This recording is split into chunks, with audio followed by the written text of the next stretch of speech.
Aren't they just annoying to the rest of us? We're trying to have a big fat pity party. They're like, well, look on the bright side, you could be dead. And so could you.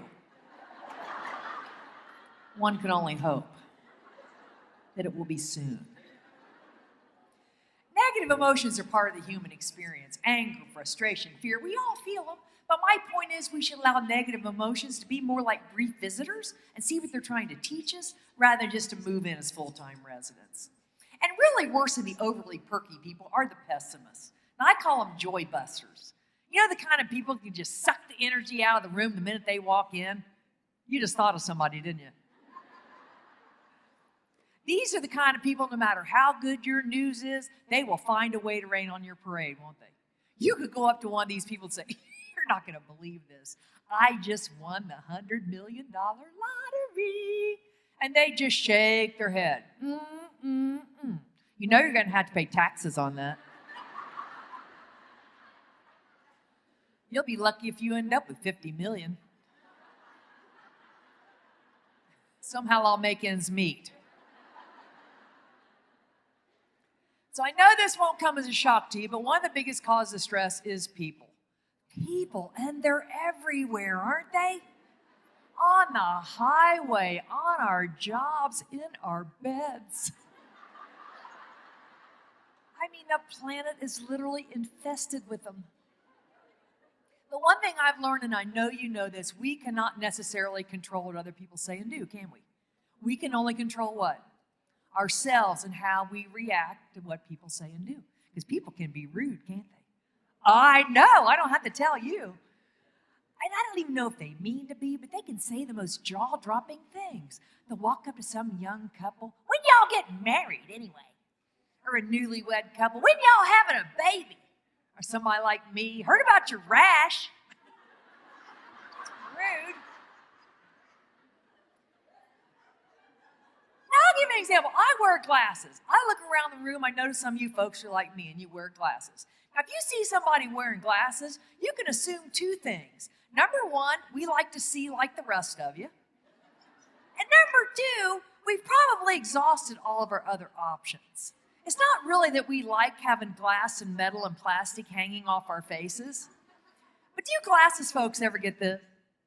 You take off your glasses, rub your eyes a little bit, and invariably somebody will say, you know, you really look a lot better without those glasses.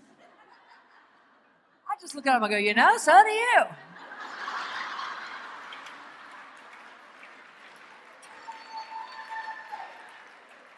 Okay, I don't actually say that. But I think what goes on up here, no one ever has to know, do they? We should have a non-stop party going on all the time up here. So people with their little comments, you know. So at the age of 55, my dentist, who I'd been seeing for 20 years, said, you know, you could use braces. I said, you just noticed?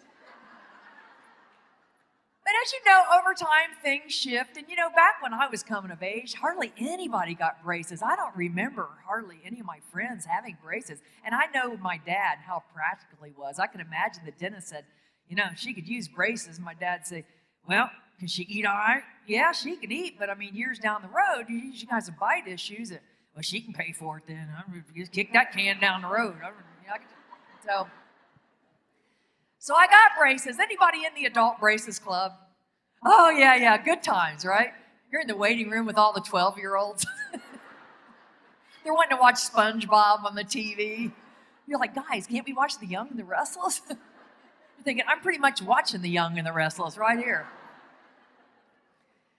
So before I got fit for my braces, they said, listen, we're going to need you to come in and do an impression. I said, okay. So I practiced. And I went in, I said, this is Jimmy Stewart from It's a Wonderful Life. You know, every time a middle-aged woman gets braces, an angel gets its wings. Thank you. No, stay in your seats. I am the only woman in the country that can do Jimmy Stewart. Thank you. I couldn't be prouder.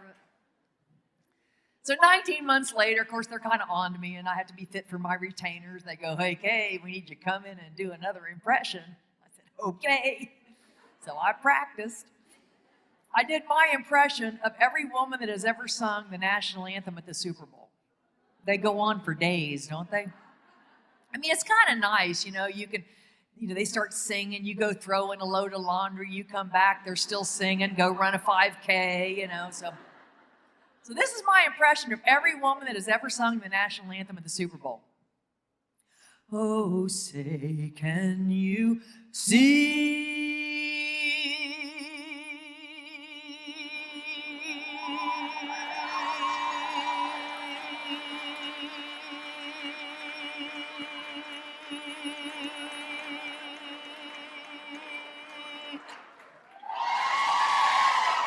See? We're trying to enjoy a patriotic moment, and all we can think is, can't they just start the game already? And by the way, do you know what the number one stressor on the job in America is? Anybody know? It's annoying coworkers. Oh, come on, there's one on every job. And if you can't think of one, it might be you.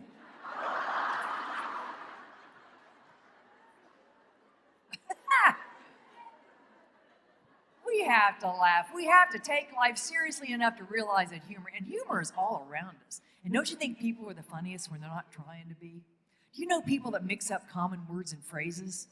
Oh, my sister does it all the time. We call them Cindyisms.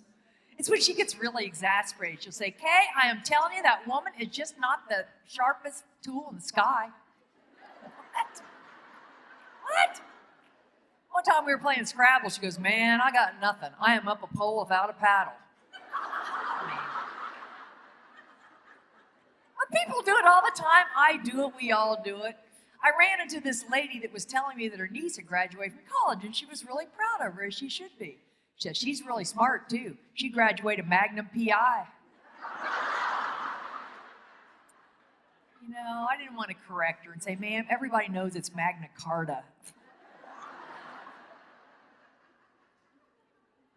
But there are potentially stressful situations everywhere. What about the stress of driving?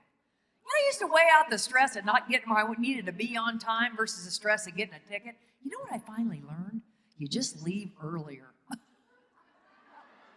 took me years to figure that out. And I had to learn it because at my age, I can't bat my eyelashes at the young cops and get out the tickets. I'm like, you really want to give me that ticket?